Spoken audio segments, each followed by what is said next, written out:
For a breakdown of all that and a little more, let's bring in psychotherapist Dr. Robi Ludwig. Dr. Robi, good to have you with us. So let's jump in with this new report for World Mental Health Day. It's by the market research company Ipsos. Excuse me. A major theme around the world is stress. 62% of respondents say they experience stress to the point that it impacts their daily lives. I would think that number would be 100%. Right? But it's especially common in younger women. So what can we all do to try and conquer stress the best we can?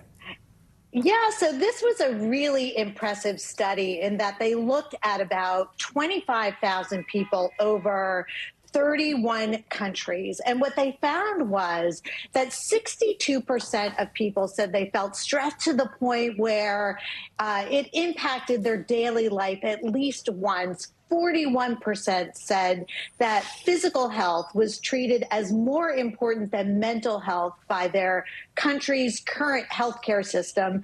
40% said they felt stress once or several times to the point where they could not go into work for a period of time.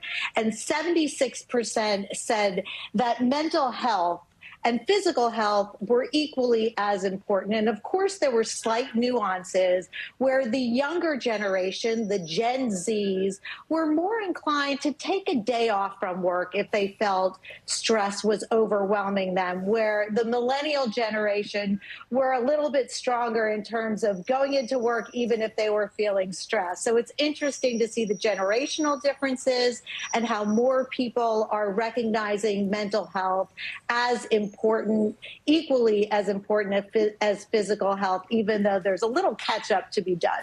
And Gen X just works harder when they're stressed. and Gen X definitely works harder. That's true. Dr. We were raised wrong. What's wrong with us? I mean, everyone should have been born just like 10 years later, I guess. Listen, next up, there's new research out of the University of California that suggests that young adults who are satisfied with their friendships are actually happier people overall. And I just think that is a really interesting study because we all know that it feels nice to be around good friends, but break down for us why it makes such a big difference.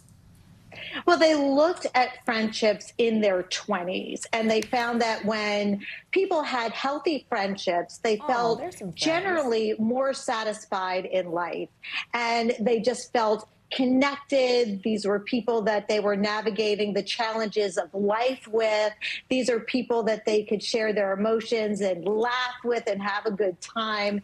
And generally, we're happier and less lonely when we have friendships in our lives that support us and make us feel connected. So it just confirmed everything that we do know. And plus, people are really staying single longer. And what the study wanted to look at was why friendships helped us, especially if we're single longer. I love that point. And our producer, Sydney, put up some pictures of my friends, and I realized that's really true, but it's not just having them around, but it's also the diversity of those friendships, right? I feel like I've lived like multiple lives, virtue of having these friends that, kind of span the globe. That's a great point. And there's a horn honk right there, too. The car driver thought that was a great point. You're in New York, that's the way it is. All right, we have a little bit of time here, but we quickly want to hit one more that we talked about. MIT study turning the movie Back to the Future into kind of reality. So we don't have a DeLorean, or at least some people have DeLorean, but it doesn't travel time. But researchers at MIT say people can actually use AI to chat with sort of a future version of themselves, and researchers think it could reduce anxiety and other negative emotions. Thoughts on this one? How does it work? There's lots of anxiety for younger people, the younger generation, when it comes to what's going to happen in the future. And this AI system allows you to interact with your future self, to make plans, to plot out what's important to you and make that a reality. For those who are really anxious, having a pathway to choose that's in sync with your values and future goals can be really satisfying. It is a little odd. I hope the future self has Botox. But anyway, that's just me. The AI is listening. Dr. Robi Ludwig, thank you so much. Appreciate it. Thanks, Dr. Ludwig.